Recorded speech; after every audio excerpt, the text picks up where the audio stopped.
Craving a high-protein snack without the carbs?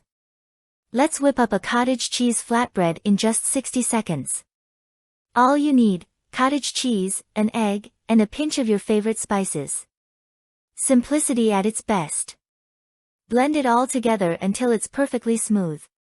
Listen to that whir, smooth and creamy. Pour your batter onto parchment and spread it into a thin, even circle. No rolling needed, just pure ease. Let it sizzle on the pan until you see that gorgeous golden crust forming. That's the crunch we all love. Now, the fun part. Top with creamy avocado, juicy cherry tomatoes, a sprinkle of arugula, and a drizzle of hot honey for that sweet, savory crunch. Check out that gooey cheese pull. Ready in just 15 minutes. Save this recipe for your next snack attack and hit follow for more 1-minute recipes. Hit like, share with your friends, and subscribe for more keto inspiration. Comment below which keto recipe you want to see next.